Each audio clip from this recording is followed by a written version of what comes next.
Wow, guys. Hello, guys. Welcome back to my YouTube channel again. It's a boy here, Saleh King again. In case you're new, please consider subscribing, like, share, and comment, guys. And I really appreciate your support for those people who are watching me. Keep supporting me, guys. Your support is everything to me, and without you, I couldn't be here, guys. So, guys, today it's an amazing video as we are going to meet someone here who have been living here in Kakuma for more than 10 years, guys, and he's going to tell us about his personal experience here in Kakuma refugee camp. So, guys, I hope you're going to enjoy it, and I love you all, family. Let's go, guys, and get to know more about Kakuma refugee camp. Let's go. Who do we have here? Yes, hello guys, I'm Samuel Roger. Actually, I'm a teacher, and at the same time I'm also a student of studying sustainable development. That's a bachelor degree. Okay, Samuel. How do you feel when you first arrived in Kakuma? Now you are giving me a lot. That was about the first day in Kakuma. Actually, it was terrifying somehow because on the first day when we came to Kakuma, we arrived at night, and on my arrival, because I never knew that we were coming to Kakuma by then, our expectation was that we knew that we are going to Kenya. We were coming to Kenya, but the only place I knew in Kenya was only Nairobi. So I was having that high expectation that I was going to Nairobi. So when we arrived at Kakuma during the night, and then when I learned about the place, I was like, hey, maybe we're just sleeping here, sleep for a moment, and then in the morning we'll start our journey to Nairobi. But by the end, that marks the end of my new life in Kakuma. So it was somehow terrifying. Yeah, that's it. What was the biggest challenge you faced when you started living here? One of the greatest challenge that I faced in Kakuma, that might be a language barrier. You know, when I came into Kakuma, the only language that I used to speak was, I used to communicate in English and a little Arabic. But now, on the arrivals to Kakuma, I learned that people were speaking in Kiswahili. And then Kiswahili was a very big problem to me. I also learned that people were not communicating in English. Few of them, the refugees, were communicating in their mother tongues because they were of various backgrounds. Yeah. How has the camp changed since you first arrived here? Actually, based on my observations, because for now I think I have so far like 9 years in Kakuma, so there have been a lot of changes. First of all, maybe I should first talk about the climate. On my arrival, the weather was not that the same. The climate was not that as the way it is right now. As you can see currently, the situation is changing. Houses are being taken, they are being blown away by floods. You know, that's all because people were cutting down trees. People are cutting down trees for firewood. They want to get fuel for cooking. So at least the environment just keep on changing. Yes, in fact, Kakuma is hot, but the time when I came here, it was not as today. So it has greatly changed based of the climate. Yeah, and then again, the living conditions of the people here in the camp. That's one of the greatest changes that I have witnessed. You know, before, actually, people were not that much engaged in, maybe let me say, about the business opportunities or the opportunities that are here in the camp. But currently, most of the refugees are doing well. As you know, like there are some more refugees. There are a good number of refugees who are creating a lot of opportunities for the other refugees. Like there are some guys who are making like they have created some CBOs, community-based organizations, and these organizations at the same time they are also helping the refugees. So at least I can say that life has been changing in the camp. What are some of the best memories and worst memory you have made in Kakuma? Best memory. And worst. Okay, one of my best memory that I have until now, and I can't forget that moment, is that I had a great moment with my friends, and that was in 2022. we went out with my friends where we were chilling. Then we just enjoyed the day. The day was memorable. It was very enjoyable. Yeah. And then hey, the worst. The worst. I was arrested by police. And I can say that actually, to my side, I can say I was innocent. I never committed anything, but I was arrested. I was taken to a jail, left there for 2 days, and then after that, I was released on a bail. So I can say that that memory, although it has taken some time, but still, it is still here on my. So sorry. I can feel your pain. I also experience that. Yeah, actually, but I wish that. I'm sure that will not happen again. How sure are you? Do you think that will happen? It is not a must you commit. You can be innocent and you say go I'm there. sure I'm going to date myself and not going to do it again. That's something that will not happen. Can you describe the living condition in Kakuma? Living conditions in Kakuma, I can say that Kakuma is a good place. You know, I used to meet with some guys who are from the host community, or let me just say that the Kenyans, those who are not living here in Turkana County, so they just come maybe for some visitations and then they go back. So actually what they said about Kakuma is that this place is not supposed to be a place where people are supposed to live in. Like you can say that whenever you tell someone about Kakuma, that person will be, Kakuma, what are you doing there, bro? That's a harsh place. That's a harsh place. We're not supposed to be there. So Kakuma actually is a good place. There are a lot of opportunities here in the camp. There is, for instance, there are good services that are being offered by the UNHCR together with the government and then with several organizations. Some of these services that are being provided here in the camp include education. We have health services. We also have job opportunities here in the camp. Yeah, as I talk right now, I'm a teacher. Yeah, that is it. Do you believe that Turkana is the credo of humankind? Yeah, I do believe that. Because according to history, they say yes. Yes. Actually, that's from the knowledge of the high school. And in fact, if I put it into our lives today, I can say that might be true, because Kakuma is not only hosting people maybe from South Sudan, because I'm from South Sudan. We have people from Congo, Tanzania, Burundi, Somalians. All of us, we are just accommodated here in the camp.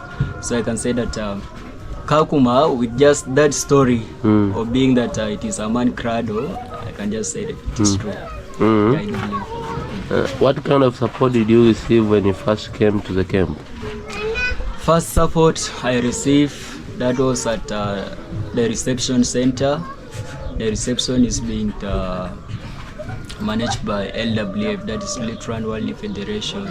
So the time when we arrived there, obviously the first thing that they did to us was provide us with food, and then in the morning we had some people who were just talking to us, so like they were providing some psychosocial support.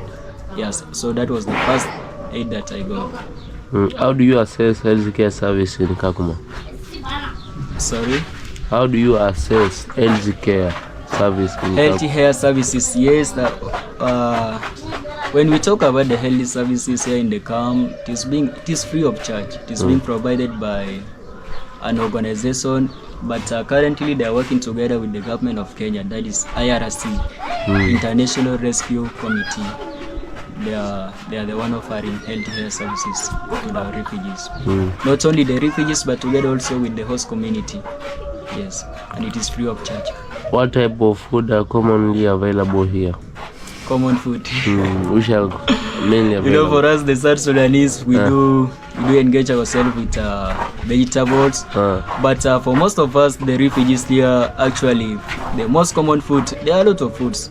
Not only that, maybe when you heard about Kakuma and then you are like, in Kakuma there is no food there.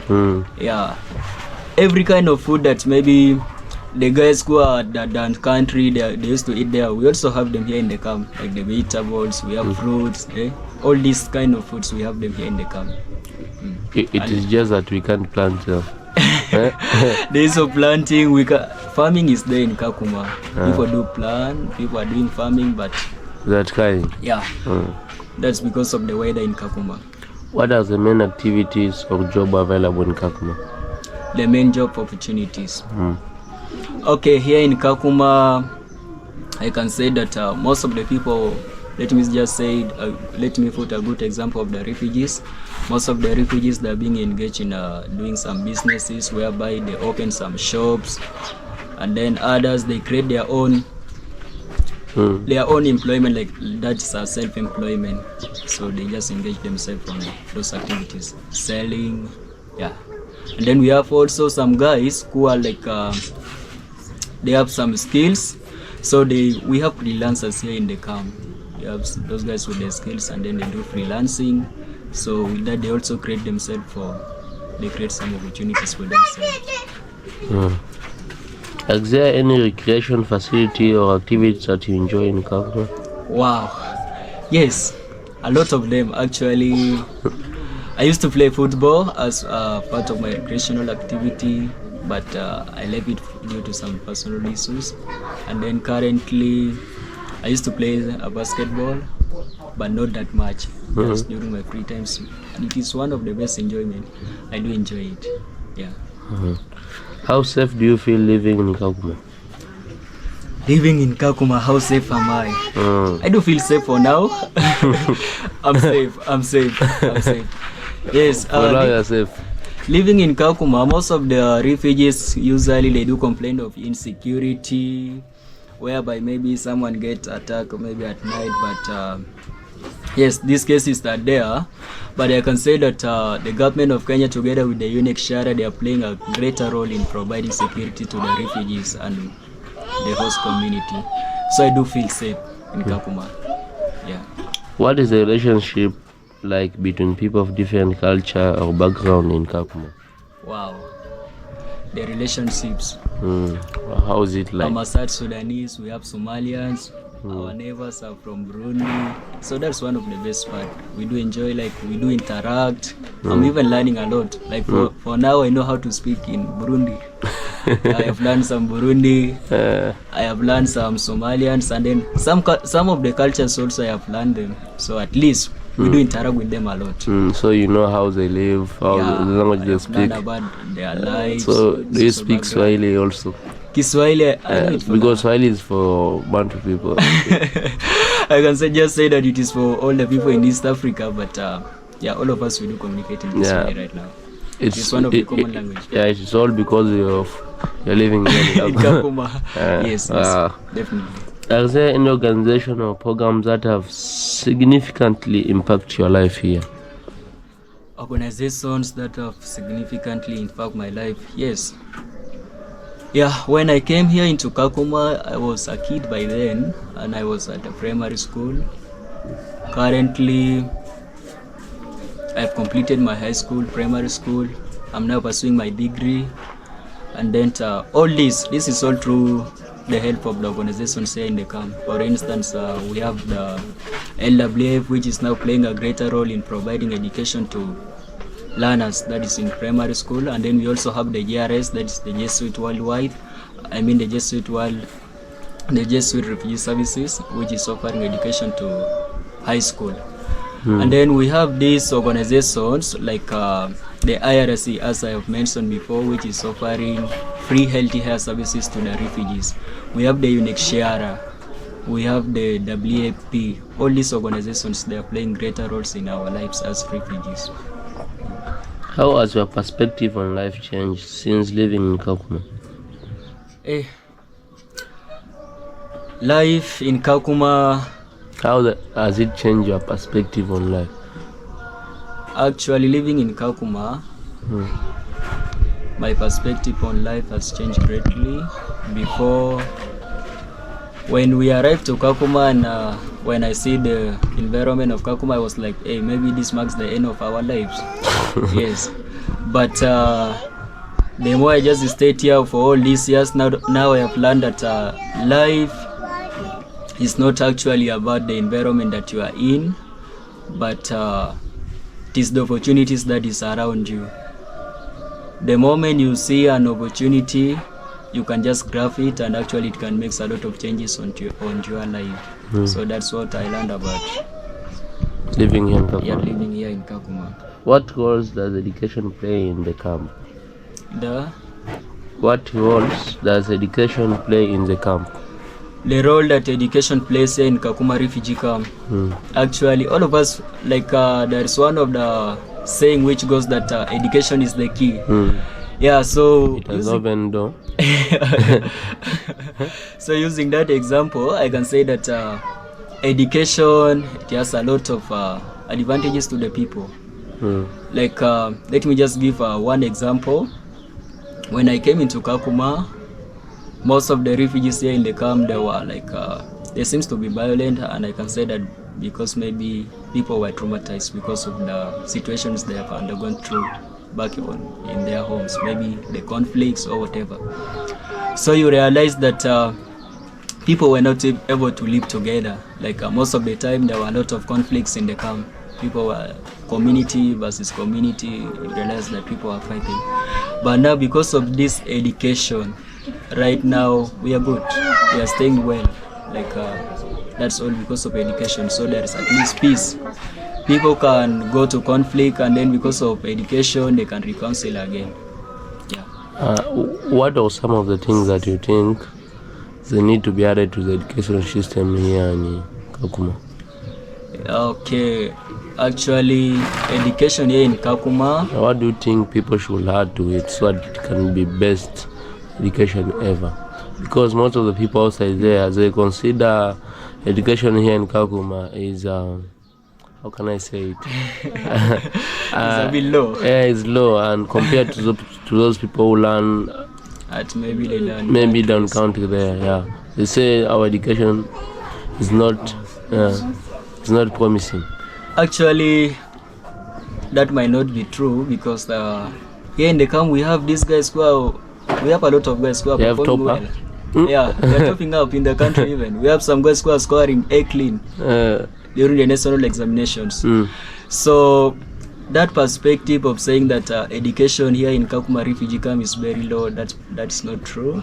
I can say that we need to leave that one, and then we just need to focus on maybe improving some of the educational systems maybe in the Kakuma. When I talk about educational system, I mean the facilities maybe, and then maybe the numbers of teachers need to be increased, because in Kakuma we have a lot of students, a lot of learners, but now the number of the teachers, you can realize that I can just give a simple example whereby I, being a teacher, I do manage a class of about 200 learners.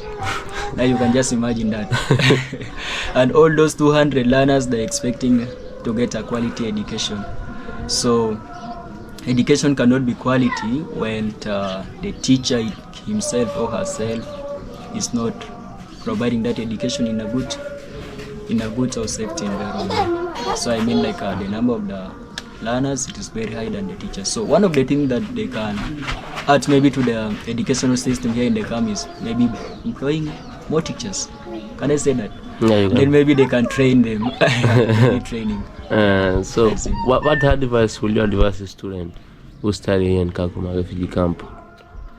Studies in Kakuma, actually, what advice will you give to us? Advice is that we all come here for purposes. We have our own purpose and goals.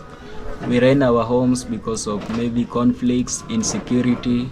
Here in the camp we are safe. It seems to be safe. I can say that maybe because there are some guys who are not feeling safe.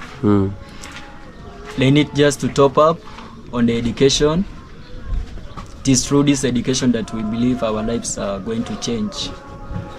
I can give a good example of some guys who have just got some scholarships. Maybe others have been taken to abroad, in Canada, German. Yeah. So these educational opportunities here in the camp, they actually offer a great deal. So they just need to keep up. They should not give up on education. Thank you. What do you wish people outside Kakuma understood about life here? One thing I can say about that is that once you heard about Kakuma, don't say that Kakuma is not safe. Don't say that Kakuma It's not a place where people are supposed to live in. Here in Kakuma, we're enjoying life. Life is cool. So we are having a lot of opportunities here in the camp. Like you can create your, maybe if you are talented, your talents get recognized, you go. A good example of that is of a girl and some guys who have been taken to the Olympic in the year 2016. They were actually here from the camp. So at least life here in the camp is not that it's not all about people are hearing outside there that maybe as a refugee when you are staying in the camp as a refugee, or maybe if you come to Kakuma, life will be hard. Life is not hard here. Yeah. So what will you tell people outside there who thinks that refugee cannot do big things, like refugees are low-minded? Okay, I can't see a difference between someone who is not a refugee and me who is a refugee. I think the potentials that you have, they're all the same. It's only that maybe what you plan to do, you are not a refugee and you plan to do something, maybe you have the resources. For us, the refugees, it is only that we don't have the resources. But we have everything. What you have, we also have them. Yeah, especially when I'm talking about the brain. Yeah. We'll have the brain. What you can do, we can also do it. Yeah. Being a refugee doesn't mean that we can't do anything. That's it. What are some of the limitations that you cannot do while you are here in Kenya and also in Kakuma refugee camp? What are some of the things that you cannot access as a refugee? Yes, talking about the challenges here in the camp is that there are a lot of challenges here in the camp that sometimes we face through as refugees. For instance,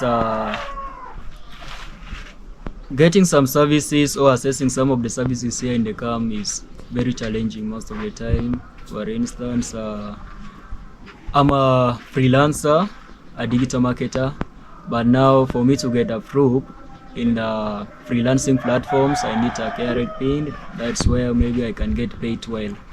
But now as a refugee, for me to get that KRA pin is a very big challenge. Yeah, they are saying that it is not available for most of the refugees. I actually tried to follow up with, but actually it proves to be very challenging. So I think that's one of the greatest challenges that I've ever faced here in the camp. Yeah.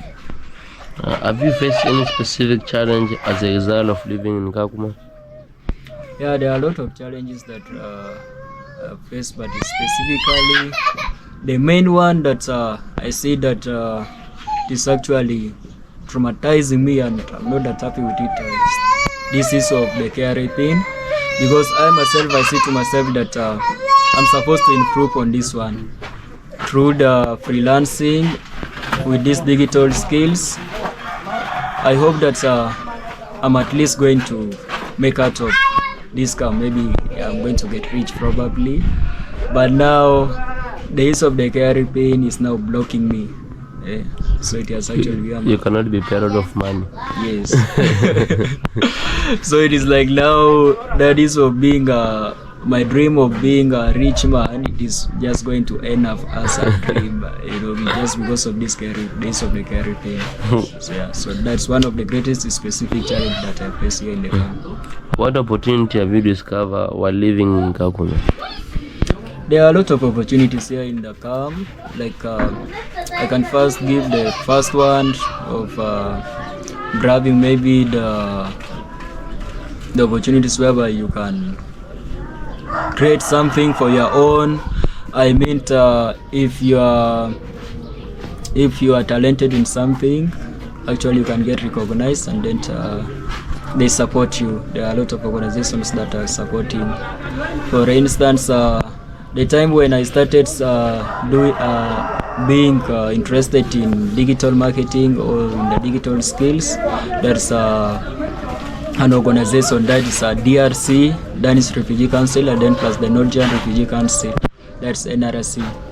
They show up a lot of support, whereby right now we are working with them hand in hand just to grab these opportunities. If you had a chance to share one story about your time in Kakuma, what will it be? Wow. That will be about my first day being in class as a teacher. Yeah. I was by then young. That was about 4 years ago. I was so young, being in a class of people who are older than you. Yeah, people were like my learners. Most of them were like actually they look like my parents. So that was something that was a bit very strange, but it's a great moment to me. It's a story that I can retell in the coming years. Thank you so much for your time, and it was a pleasure talking with you and listening to some of your thoughts. If you have anything you would like to share, because you're now at the end, you can say. Okay, you're welcome. What I can say lastly is that don't ever think about Kakuma negatively. Kakuma is a good place to stay. Come and stay in Kakuma. Thank you so much. Bye bye.